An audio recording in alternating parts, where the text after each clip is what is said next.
Graça e paz, meus irmãos, pastor Gilson Soares, passando aqui para trazer as mensagens de Oral Roberts. Prazer imenso estar com você, se inscreva no nosso canal, dê o seu like, é muito importante, deixe o seu comentário, ative o sininho para receber mais notificações e abençoe esse canal e a obra missionária na cidade de Guarabira, na Paraíba, com qualquer valor que você sentir no seu coração.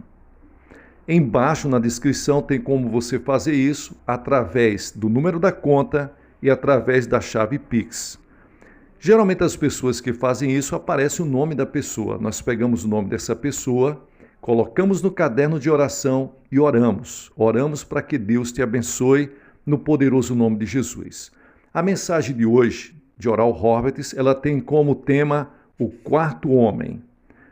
Ela se encontra, a mensagem principal, no capítulo 3 do livro de Daniel, que diz o seguinte: Então, aqueles homens foram atados com suas capas e seus calções, e seus chapéus e suas vestes, e foram lançados dentro do forno de fogo ardente. E porque a palavra do rei apertava, e o fogo estava sobremaneira quente, a chama do fogo matou aqueles homens que levantaram a Sadraque, Mesaque e Abednego.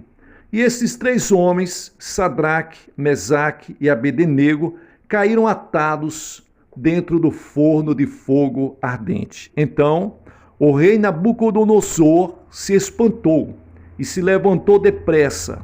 Falou e disse aos seus capitães: Não lançamos nós três homens atados dentro do fogo?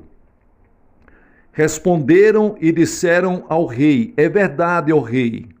Respondeu e disse: Eu, porém, vejo 4 homens soltos, que andam passeando dentro do fogo, e nada há de lesões neles, e o aspecto do quarto é semelhante ao Filho dos deuses. Que bênção de Deus! Essa mensagem, o quarto homem, tem sido pregada ao longo do meu ministério e tem impactado muitas e muitas pessoas. Tal qual um diamante sobre uma almofada de veludo, a cidade de Jerusalém está localizada no centro geográfico do mundo. É a cidade de Deus, o grande rei. Nela, os profetas dele andavam pelas ruas anunciando a mensagem do Senhor. E por meio dela, a lei divina espalhou-se para os confins da terra. Lá, as pessoas adoravam o Deus verdadeiro. Distante da Terra Santa havia outra cidade, Babilônia. O mundo ainda fala sobre ela.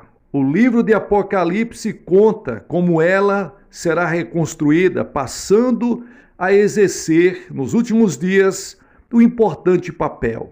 Então, na batalha do Armagedon, será destruída quando Cristo vier pela segunda vez, a fim de depor o império das trevas e estabelecer o seu reino sobre a terra. Nela viveu Nabucodonosor, o rei mais orgulhoso a governar sobre um trono terreno. Ele conquistou diversas nações do mundo, subjugando as pessoas mais influentes desses povos, a fim de aprisioná-las no território babilônico. Além disso, transportou para lá os deuses de seus escravos, ídolos feitos por mãos humanas. No entanto, quando viu que aquelas divindades não tinham poder para libertar quem nelas confiava, Nabucodonosor autoproclamou-se Deus. Para tanto, ordenou a seus fundidores que criassem uma imagem dele em ouro puro, com muitos metros de altura, e a colocou na parte central de seu reino. Sua ordem foi que uma música seria tocada. Então todos quanto ouvissem aquele som, todos deveriam se prostrar e adorá-lo. Pode ser que eles tivessem de entoar algo como: grande é Nabucodonosor, nosso Deus, grande é Nabucodonosor, nosso Deus. No entanto, uma nação ainda não havia sido conquistada, Israel. Nabucodonosor levou seu exército orgulhoso, marchando pelas areias reluzentes dos desertos e sitiou a cidade de Deus. Enquanto o povo adorava o Senhor e obedecia a ele, Jerusalém permanecia inconquistável, a maior e mais próspera cidade do mundo. Porém, os israelitas se desviaram, dando as costas para o seu Deus. Eles deixaram de entregar seus dízimos e assim interromperam a bênção divina que estava sobre eles. Ao se voltarem para os deuses feitos por homens, não tiveram força nem poder para resistir ao jugo do inimigo. Então, com seus soldados ferozes, Nabucodonosor destruiu as muralhas de Jerusalém. Ele invadiu, queimou e saqueou o templo que Salomão construíra. Também levou cativos diversos líderes, jovens e anciãos, como troféus de sua vitória. Todavia, concentre-se nesses 3 jovens, Sadraque, Mesaque e Abednego. Daniel também estava no meio deles. Imagine-os de pé, em uma das colinas de onde se podia ver a cidade de Jerusalém. Ouça-os proferirem palavras de melancolia enquanto avistam sua cidade em ruínas e a fumaça da destruição subindo, como está escrito nos Salmos 137, versículos 5 e 6. Se eu me esquecer de ti, ó Jerusalém, esqueça-se a minha destra da sua destreza. Apegue-se-me a língua ao paladar, se não me lembrar de ti, se não preferir Jerusalém para maior alegria. Agora tente visualizá-los novamente, sendo apresentados para a cidade de Babilônia, cativos de um tirano cruel. E pouco tempo depois, ao ouvirem um grande alarido, observarem uma multidão inteira se prostrando diante de uma imagem brilhante de ouro.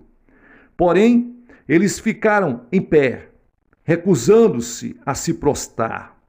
Dia após dia, os jovens se negaram a adorar aquela imagem, até que esse comportamento foi relatado ao rei, que mandou chamá-los dizendo: Sadraque, Mesaque e Abednego, ouvi que vocês não se prostram diante da estátua que eu levantei. Bem, digo-lhes que, seja qual for o Deus a quem servem, ele não foi capaz de fazer com que seu povo sobrevivesse.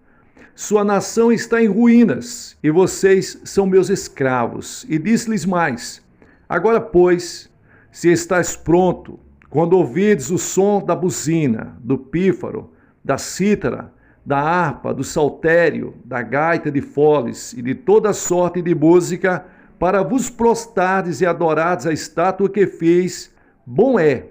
Mas, se não a adorardes, sereis lançados na mesma hora dentro do fogo ardente, da fornalha que arde. E quem é o Deus que vos poderá livrar das minhas mãos? Esses jovens estavam diante de uma situação de vida ou morte. Primeiro, a verdadeira fé em Deus será provada. Porém, existe o diabo, o inimigo à espreita. Ele se levanta contra os servos de Deus, principalmente quando se tornam desobedientes. Satanás tem muito mais força do que Nabucodonosor tinha em seu reino. Aqueles rapazes ouviram o rei dizer: ou se prostram ou serão queimados. Eles estavam diante da morte. A fé deles, que nunca fora testada até aquele ponto, agora estava para a prova. Em Jerusalém, nunca houve um inimigo assim. Chegará um tempo, na sua e na minha vida, em que seremos provados. Quando a fé que temos em Deus, o que ouvimos a respeito dele, o nosso amor e compromisso com o Senhor serão testados. Porém, muitos não compreendem isso. Certa vez, diante de uma perseguição, a irmã de minha esposa me perguntou: Oral, por que quando entregamos nossa vida a Deus, surgem essas perseguições? Todos deveriam estar felizes por tentarmos tomar um novo rumo para a nossa vida. E eu respondi: existe o inimigo do mundo, e ele está vindo contra você. Então ela disse: bem, eu preferiria que ele não viesse. Mas ele virá, eu disse, e a sua fé será provada. Qualquer peixe pode descer rio abaixo, mas apenas um, bem vivo, consegue nadar contra a corrente. Se a sua fé não estiver ancorada no Filho de Deus, nem houver qualquer compromisso ou obediência de sua parte, mesmo que, de vez em quando, você seja abatido, sobrevindo a provação, ela irá puxá-lo para baixo. Então, você apenas passará pela vida, em vez de estar a postos, resistindo, edificando o seu caráter e testemunhando dos feitos do Senhor para o mundo. Nenhum de nós está livre disso. Segundo, todos nós temos de fazer escolhas na vida. Ter fé ou omitir-se é uma delas. Estejamos sempre prontos, sempre vigilantes, sempre instigados a praticar nossa fé em Deus ou a negar a Bíblia, a igreja, o céu, o nascimento de Jesus, a cruz, a ressurreição, o consolo do Espírito Santo, a vida cristã, os sinais e as maravilhas e os milagres que o Todo-Poderoso tem para cada um de nós. Nós temos que fazer escolhas em qualquer situação, que morramos ou vivamos, aonde estamos e aonde estaremos. Devemos sempre escolher estar do lado do nosso Senhor e Salvador Jesus Cristo. Foi isso que aqueles 3 jovens fizeram. Foi isso que aqueles 3 jovens se decidiram. Diante da vida ou diante da morte, estar do lado de Deus, do Deus vivo e poderoso. Sim, senhoras e senhores, você será tentado a ser condescendente, complacente, mas o Senhor estará ao seu lado, a fim de fortalecê-lo e ajudá-lo, para que a sua fé não desfaleça, negando as suas verdades. Nabucodonosor disse: darei a vocês mais uma chance. Quando ouvirem o som da buzina, prostem-se e adorem a estátua de ouro. Então, vocês ficarão bem. Porém, se não fizerem isso, eu os lançarei na mesma hora em uma fornalha ardente. Quem é o Deus que os livrará das minhas mãos? Aqueles 3 jovens tiveram de decidir entre manter a fé inabalável em Deus ou negá-la. Seu teste pode até não ser exatamente igual ao deles, mas, sem dúvida, você será abordado por Satanás. Algo maligno surgirá para testar a sua fé e abalar as suas convicções em Deus. Você será tentado a negar, a ceder para escapar de uma perseguição. Alguém lhes dirá: se você não se prostrar, perderá tudo. Nunca será alguém nesse mundo. Seu nome será ridicularizado, menosprezado. Coisa alguma dará certo. É isso que o mundo diz. Todavia, o Altíssimo tem preparado para nós o caminho da fé. Em toda a Bíblia é possível encontrar a seguinte afirmação da parte de Deus: o justo viverá por sua fé. Ou vivemos pela fé, ou morremos pela dúvida. Ou acreditamos, ou nos omitimos. Nada pode harmonizar essa contradição. Se cremos, não podemos retroceder. Veja isso em Hebreus capítulo 10 e o versículo 34. O diabo está ao nosso redor, mas temos o poder de Deus a nos cobrir. Por sua vez, no âmbito espiritual, auxiliando-nos a amadurecer, estão a igreja e nossos irmãos em Cristo. Por isso, ouça a palavra pregada e a sua fé será edificada, a fim de que você aprenda a vencer as dificuldades.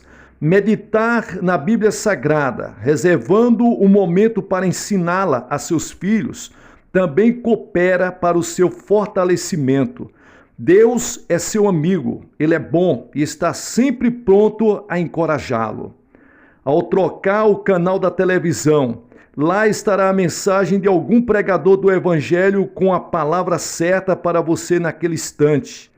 Até mesmo um vizinho pode dizer algo que mude a sua vida. Talvez um trecho bíblico lhe salte aos olhos, bem como aconteceu para Evelyn e a mim há 54 anos, enquanto líamos a terceira carta de João. Amados, desejo que te vá bem em todas as coisas e que tenhas saúde, assim como bem vai a tua alma. Versículo 2. Isso mudou a nossa vida e nos fortalecemos. Mostrou-nos que se crêssemos na bondade de Deus, confiássemos nele, mantivéssemos a nossa fé e nos recusássemos a negá-lo, o Senhor nos exaltaria para as dimensões mais elevadas daquilo que ele mesmo tem preparado para nós. Sim, temos que nos manter firme na fé e nos recusar a negar a Jesus Cristo. Oriundo de uma igreja humilde e marcado pela pobreza, lutei para concluir a universidade. Na penumbra do mundo, ninguém acreditava que minha família e eu pudéssemos chegar a algum lugar. Porém, Deus nos conhecia, Ele sabia onde morávamos, bem como nos encontrávamos. O Senhor estava convencido de que um dia eu pregaria para milhões de pessoas ao redor do mundo e seria um dos primeiros homens dos Estados Unidos a estar nas televisões de todo o país, levando a cura divina para as salas de estar dos lares norte-americanos. Ele sabia que eu construiria a Universidade Oral Roberts, em Tulsa, a maior instituição de ensino superior particular do estado de Oklahoma, a oferecer os cursos de bacharel, mestrado e doutorado. Há 40 anos, éramos apenas a menor faculdade do estado. Quando você olha para si mesmo, pensa não ser ninguém. E como um mero desconhecido, acredita que as pessoas sequer notem a sua presença. No entanto, o Deus do céu sabe o seu endereço, o seu nome e conhece o seu futuro. Por isso, nesse instante, ele lhes diz: fique firme, não negue a sua fé. Sempre somos tentados a fazer concessões, por isso, quero chamar a sua atenção para, pelo menos, uma dessas situações. Uma vez salvo por Cristo, passamos a amá-lo, bem como a sua igreja. No entanto, se não formos cuidadosos, podemos colocar tudo isso para a frente da nossa família, negligenciando o ensino da palavra aos nossos filhos, por exemplo. Depois você poderá vê-los crescer, desprezando a igreja e até perder o controle sobre eles. Com 16 anos, fugi de casa. Meu pai era um pastor. Ele estava orando por mim e ele amava a Deus e a nossa família. Mesmo assim, eu não conseguia ver um futuro para mim dentro da igreja. Nem queria ser um líder igual a ele, marcado pela pobreza e pelo desprezo. Desejei ser um advogado.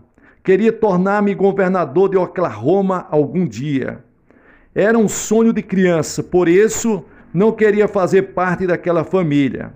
Fiquei longe de casa por 1 ano. Então, a tuberculose atingiu meu corpo. Minha mãe descendia dos Cherokees, um povo nativo norte-americano muito afetado por esse mal. Ela havia perdido o pai e 2 de suas irmãs para essa doença e, naquele momento, parecia que eu teria o mesmo destino. Eu estava jogando basquete em uma partida decisiva do campeonato regional quando desmaiei. Meu técnico me levou para a casa de meus pais e disse-lhes: trouxe o seu filho, ele está muito doente e eu não sei o que fazer. Puseram-me na cama e eu não me levantei por 5 meses. Estava perdendo sangue e a vida, até que nos últimos momentos os 3 médicos que cuidavam de mim disseram ao meu pai: é uma questão de dias, logo ele partirá. Lembro-me de meu pai ter se ajoelhado ao pé da minha cama e clamado: Deus, não posso suportar que meu filho morra e perca sua alma. Quando olhei para o rosto dele, enquanto lágrimas rolavam de seus olhos, vi nele o semblante de Jesus. E isto me quebrantou. Eu enxerguei o invisível e clamei: ó Deus, salva-me. Salva a minha alma, não me deixes morrer assim. Naquele instante, o Senhor entrou no meu coração e eu me levantei daquele leito. Mesmo sem ter forças para andar, alegrei-me. Eu havia visto o invisível e a partir de então faria o impossível. Comecei o meu ministério de cura há 54 anos. No entanto, só depois da visita inesperada de um fazendeiro desesperado, descobri que os $400 que ele ofertara não era apenas dinheiro, mas sim sementes. Logo começamos a estudar a Bíblia e a descobrir o milagre da semente de fé. Compartilhamos essa revelação com o mundo, mas acima de tudo começamos a vivê-la. Transformamos tudo aquilo que tínhamos em sementes, nossos dízimos e nosso ministério, nossas boas ações. Então, passamos a esperar a provisão de Deus, a colheita, o que não era ensinado naqueles dias. Ao lermos 3 João, versículo 2, Evelyn e eu percebemos que Deus se importava com o nosso bem-estar. Entretanto, fui absolvido pelo meu ministério e comecei a negligenciar meus 4 filhos. Enquanto passava mais de 2 semanas viajando todo mês, minha mulher ficava em casa com as crianças. Ela fez tudo o que podia, ensinando-lhes previamente a lição da escola dominical, já que alguns professores da pequena igreja na qual congregávamos não dominavam os conteúdos ensinados. Com frequência, chamavam um dos meus filhos para ajudá-los. Quando eu voltava para casa depois das cruzadas, sempre estava cansado. Queria ter algum descanso e ficar com Evelyn. Nosso carinho e afeto eram recíprocos. Até passávamos algum tempo juntos, mas logo eu começava a me afastar deles, antes mesmo da viagem seguinte. Porém, eu estava equivocado ao descuidar da minha família. Nas Escrituras, Deus estabeleceu a família antes da igreja. Isso significa que o seu lar deve vir antes da sua função no reino. O Senhor deve ser a nossa primazia, não o nosso chamado. Seus filhos vêm antes do seu ministério. Lembro-me de Evelyn ter dito: Oral, você está cometendo um erro terrível. Essas crianças podem crescer e odiar você como pastor, ou então detestarem o seu ministério. Naquele momento, ouvi o Senhor falar comigo: não seja omisso, você está desistindo de sua família. Nabucodonosor disse aos 3 jovens: ou se curvam ou serão queimados. Vocês adorarão a minha estátua, senão enfrentarão a fornalha. A decisão seria entre inclinar-se ou arder naquelas chamas, negar ou crer em Deus. Tem efeitos diferentes. Se permanecerem firmes na sua fé, disse-lhes Nabucodonosor, e não se prostrarem, morrerão. Todavia, o Senhor falara aos corações daqueles jovens, e eles sabiam que, caso se inclinassem perante a estátua de ouro, perderiam tudo. Deus lhes disse: se vocês negarem a fé, perderão tudo quanto lutaram para conseguir. Não importa o motivo de uma concessão, no fundo, nunca haverá proveito nisso. Esse tipo de concordância, seja pequena, média ou grande, trará dores e perdas no final. Porém, se você mantiver a fé e enfrentar a fornalha, Deus o salvará. Um milagre acontecerá para livrá-lo, porque a sua fé é a sua vitória. O que nós aprendemos aqui? Aprendemos que ainda há fornalhas nos dias de hoje. Para onde quer que você se vire, existe alguém ou algo convidando-o a fazer concessões.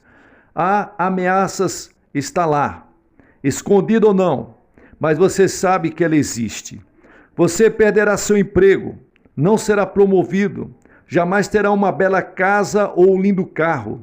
De modo algum será alguém, nem terá reconhecimento. Pode ser que a vida lhe negue seus planos, roube os seus sonhos ou mate o seu destino. É isso que a omissão diz, é o que ela propõe. São os planos que Satanás tem em mente quando se aproxima de você, a fim de tentá-lo a se corromper. Quando percebi isso, fiz uma mudança importante no relacionamento que eu mantinha com os meus filhos. Assim que eu voltava para casa, as crianças sabiam que eu precisava de pelo menos um dia de descanso para me recuperar, já que o ministério exigia muito de mim. Em média, ao final de uma conferência de cura, havia mais de 10.000 pessoas doentes, de pé, em longas filas para que eu lhes impusesse as mãos, o que era quase impossível para um ser humano fazer sozinho. Então, quando eu chegava em minha casa, você consegue imaginar como o meu corpo necessitava de um repouso. No entanto, tomei uma decisão. Depois daquele primeiro momento de descanso, eu tomaria meus filhos um a um e os afagaria. Faria carinhos, estaria com ele.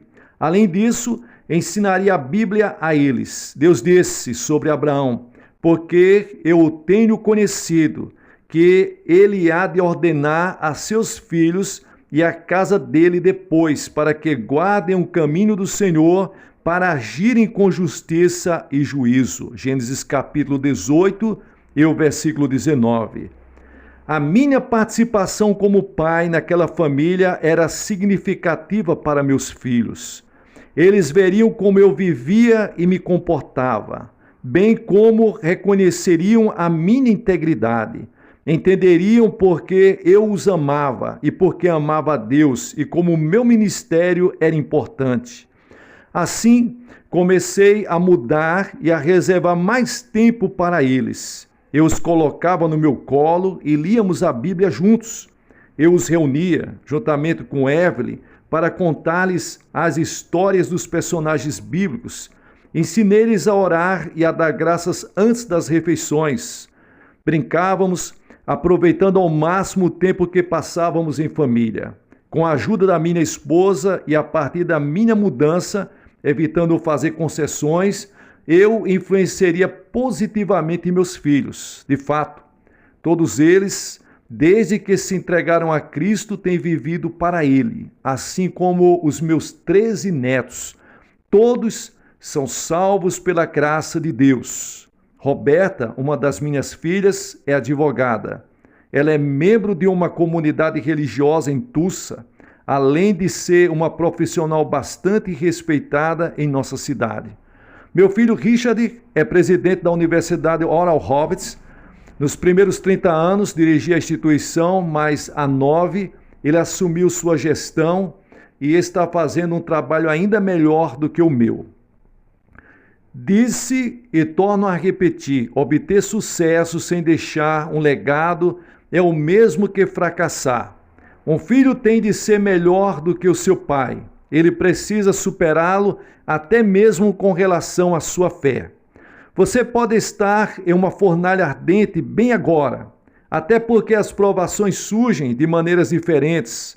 A minha luta pode não ser a sua. Mesmo assim, é provável que você esteja sofrendo sob uma ameaça ou prestes a fazer concessões quanto à sua integridade para com Deus, fazendo com que sua fé se enfraqueça, o inimigo tenha alguma vantagem temporária. Se você negar sua fé em Deus, perderá tudo que lutou para obter. No entanto, o Senhor assegura que diante da recusa em render-se, não importando as circunstâncias sombrias que recaiam sobre a sua vida, Ele mesmo, sim, o próprio Senhor, o livrará. O Altíssimo irá resgatá-lo, restituindo-lhes 7 vezes mais do que o diabo lhe roubou. Veja isso em Provérbios, capítulo 6, versículos 30 e 31. Enquanto você viver pela fé, estará do lado vencedor. Por fim, Nabucodonosor perguntou aos jovens: então, qual será o veredito? E eles lhes responderam: não necessitamos te responder sobre este negócio. Eis que o nosso Deus, a quem nós servimos, é quem nos pode livrar. Ele nos livrará do forno de fogo ardente e da tua mão, ó rei. E se não, fica sabendo, ó rei, que não serviremos a teus deuses, nem adoraremos a estátua de ouro que levantaste. Chegará um momento em que você terá de bater o pé e dizer: diabo, sai da minha vida. Tira já as garras da minha vida, pois ela é propriedade de Deus. Enfurecido, o rei não se deteve e os lançou na fornalha. Ele esperava que os 3 morressem no mesmo instante. No entanto, pouco tempo depois, olhando ele para o meio do fogo, espantou-se. Levantando-se depressa, perguntou: não lançamos nós 3 jovens atados dentro do fogo? E os homens lhes disseram: é verdade, ó rei. Então o rei lhes disse: eu, porém, vejo 4 homens soltos, que andam passeando dentro do fogo, e nada há de lesão neles. E o espanto é que o aspecto do 4º homem é semelhante ao filho dos deuses. Havia um 4º homem na fornalha. De quem se trata? Eu o anunciarei pelos muitos nomes que ele tem na Bíblia. Em Gênesis, é a semente da mulher. Em Êxodo, o cordeiro da Páscoa. Em Levítico, o nosso sumo sacerdote. Em Números, coluna de nuvens de dia e à noite de fogo. Em Deuteronômio, tal como Moisés, um profeta. Em Josué, a nossa salvação. Em Juízes, nosso juiz e legislador. Em Rute, o nosso remidor. Em 1 e 2 Samuel, o profeta verdadeiro. Em Reis e Crônicas, um soberano. Em Esdras, nosso escriba fiel. Em Neemias, o reconstrutor dos muros da nossa vida. Em Ester, o nosso Mardoqueu. Em Jó, o Redentor eterno. Em Salmos, é o nosso pastor. Em Provérbios e Eclesiastes, a própria sabedoria. Em Cantares, o noivo amado. Em Isaías, o príncipe da paz. Em Jeremias, o renovo. Em Lamentações, aquele que chora. Em Ezequiel, o maravilhoso homem de 4 rostos. Em Daniel, o 4º homem da fornalha. Em Oséias, o marido fiel casado com uma adúltera. Em Joel, aquele que batiza com o Espírito Santo e com fogo. Em Amós, é quem carrega nossos fardos. Em Obadias, o poderoso Salvador. Em Jonas, o missionário estrangeiro. Em Miqueias, é o mensageiro dos pés formosos. Em Naum, é o vingador dos eleitos de Deus. Em Abacuque, o evangelista de Deus, clamado: aviva, ó Senhor, a tua obra no meio dos anos, e no meio dos anos a notifica. Em Sofonias, o Salvador. Em Ageu, o dono do ouro e da prata. Em Zacarias, é a fonte da casa de Davi, purificando o pecado e a impureza. Em Malaquias, é o sol da justiça, subindo com renovo em suas asas. Quem é o 4º homem? Em Mateus, ele é o Messias. Em Marcos, o operador de maravilhas. Em Lucas, o filho do homem. Em João, o filho de Deus. Em Atos dos Apóstolos, os sinais e as maravilhas realizados pelo Espírito Santo. Em Romanos, aquele que faz tudo contribuir para o bem daqueles que amam a Deus. Em 1 e 2 Coríntios, o dom do Espírito. Em Gálatas, é o Redentor, aquele que resgata da maldição da lei. Em Efésios, o Cristo das riquezas insondáveis. Em Filipenses, o Deus que supre todas as nossas necessidades. Em Colossenses, a plenitude da divindade em forma humana. E em 1 e 2 Tessalonicenses, o Rei que em breve virá. Em 1 e 2 Timóteo, o único mediador entre Deus e os homens. Em Tito, um pastor fiel. Em Filemon, um grande amigo. Em Hebreus, o sangue da nova aliança. Em Tiago, o grande médico. Em 1 e 2 Pedro, o sumo pastor, que logo virá com uma coroa incorruptível. Em 1, 2 e 3 João, ele é o amor eterno. Em Judas, o Senhor vindo com milhares de seus santos. Em Apocalipse, o Rei dos reis e Senhor dos senhores. Quem é o 4º homem? O sacrifício de Abel, o arco-íris de Noé, o cordeiro de Abraão, os poços de Isaque, a escada de Jacó, a botija de azeite de Samuel, a funda de Davi, o Cordeiro de Deus que tira o pecado do mundo, anunciado por João Batista. Ele é um pai para os órfãos e um marido para as viúvas. Para aqueles que viajam em uma noite escura, é a brilhante estrela da manhã. Para quem atravessa um vale solitário, é o lírio dos vales. a rosa de Saron, o trigo mais fino e o mel saído das rochas. Ele é o pão da vida. Quem é o quarto homem? É o Deus eterno. Ele é o soberano. O governo está sob os seus ombros e não terá fim. Quem é ele? É Jesus Cristo de Nazaré, o Filho de Deus vivo. Para mim é um motivo de orgulho lhe servir. Encerrarei esta mensagem com 3 ensinamentos. Primeiro, você é mais livre dentro da fornalha do que fora dela. Vale mais viver pela fé do que fazer concessões, acreditando que obterá algo que lhe seja prometido pelo adversário. Viva em liberdade, tenha paz com sua mente. Somente assim achará descanso para o seu corpo e coragem que não cessa.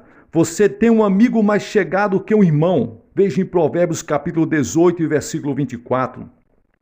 Faz parte de uma igreja contra o qual o diabo está lutando, mas as portas do inferno nunca prevalecerão. Está de posse de palavras que jamais passarão, nas quais Cristo é o caminho, a verdade e a vida. Por tudo isso, quando você se recusa a fazer concessões e vive pela fé, é livre, mesmo que o atire nas fornalhas ardentes da vida. Segundo, a sua vida é um testemunho. A maioria dos cristãos gostaria de ter algo que atraísse as pessoas para o Senhor. A palavra de Deus declara: e ele os venceram pelo sangue do Cordeiro e pela palavra do seu testemunho, e não amaram a sua vida até a morte. Apocalipse capítulo 12 e o versículo 11. Lá estavam aqueles 3 jovens em uma cidade estranha, cativos de um rei ímpio, exigindo-lhes que se prostrassem para a custa dos seus corpos. Eles não tinham a quem apelar, a não ser para Deus, para o Deus que lhes servia. No entanto, quando o rei ordenou atire-nos dentro da fornalha, algo aconteceu na dimensão espiritual. O quarto homem se pôs de pé, ao lado de seu pai no céu, e um suspense tomou aquele local. Quando Sadraque, Mesaque e Abednego foram lançados no fogo, a Bíblia diz que os soldados que os amarraram e o levaram chegaram tão perto que o calor os matou. Eles não tinham o que era preciso. De certo, assim que os rapazes foram lançados, o quarto homem se levantou e, saltando no tempo e no espaço, deslocando-se mais rápido que a velocidade do som e da luz, entrou na Babilônia e na fornalha ardente. Eles não sabiam, mas quando jogaram aqueles servos de Deus nas chamas, lançaram-nos nos braços de Jesus. Ele desfez as amarras e ordenou para as labaredas: não toquem nos cabelos deles, nem em suas roupas, tampouco queime o corpo deles. O Senhor tirou todo o poder do fogo. Então o rei Nabucodonosor disse: bendito seja o Deus de Sadraque, Mesaque e Abednego, que enviou seu anjo e livrou os seus servos, que confiaram nele, pois não quiseram cumprir a palavra do rei, preferindo entregar os seus corpos para que não servissem nem adorassem algum outro Deus, senão o seu Deus. Daniel capítulo 3 e o versículo 28. Isto, senhoras e senhores, foi um testemunho. Aqueles 3 jovens tinham um, e nós, como obtemos isto? Quando vivemos pela fé. Certa vez, alguém me perguntou: pastor, o que é a fé? Há 54 anos, lembro-me de ter questionado o mesmo ao Senhor: Deus, tu nos diz para que nós venhamos a crer e ter fé. Mas o que é fé? E foi isso que ele me disse: fé é quando o Espírito Santo o esvazia sobrenaturalmente de toda dúvida e o enche de certeza, para que, naquele momento, você não consiga duvidar. Logo perguntei-lhe: Senhor, como obtenho essa fé? E ele respondeu: você não se lembra de Romanos capítulo 12, versículo 3, onde a minha palavra declara que entreguei uma medida de fé a cada pessoa? Por isso, entenda o seguinte: fé não é algo que você tem de conseguir, já está em você. Eu mesmo lhe dei. Terceiro, A recompensa está vindo, senhoras e senhores. Sim, a grande recompensa, o galardão, a bênção, aquilo que Deus tem preparado para você desde a fundação do mundo. A Bíblia relata que Nabucodonosor promoveu Sadraque, Mesaque e Abednego. O rei disse: por mim, pois, é feito um decreto pelo qual todo povo, nação e língua que disser blasfêmia contra o Deus de Sadraque, Mesaque e Abednego seja despedaçado, e as suas casas sejam feitas em monturo, porquanto não há outro Deus que possa livrar como este. Então o rei fez prosperar a Sadraque, Mesaque e Abednego na província de Babilônia. Se você viver pela fé e se recusar a ser complacente, Deus irá exaltá-lo. Ele tem feito isso comigo e fará o mesmo com você. Espere e veja. A minha alma anela pela presença de Deus. Nunca me senti tão perto dele em toda a minha vida. Eu e a minha esposa caminhamos juntos por 63 anos. O Senhor sempre esteve conosco, mesmo que tenhamos passado pela fornalha ardente muitas e muitas vezes. A oposição ao meu ministério de cura e para a revelação de que o Altíssimo é um Deus bondoso, além de outras situações adversas que enfrentamos no decorrer dos anos, quase esteve além do que eu poderia suportar. Porém, sempre fiquei firme. Agora, aos 84 anos, mais uma vez, assumo que o Senhor é o meu Pai, Jesus é o meu Salvador e o Espírito Santo é o meu Consolador.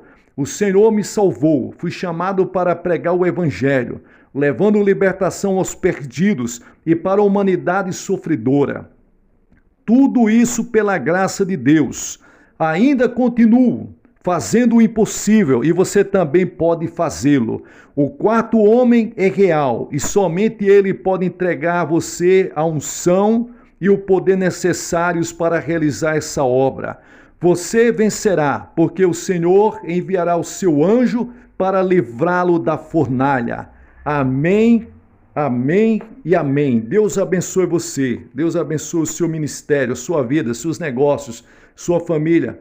Preserve você de todo mal, te dê saúde, da planta dos pés ao alto da cabeça. A unção de Deus desça sobre a sua vida e você seja usado como um vaso de bênção e honra na obra de Deus e para a obra de Deus, em o nome do nosso Senhor e Salvador Jesus Cristo.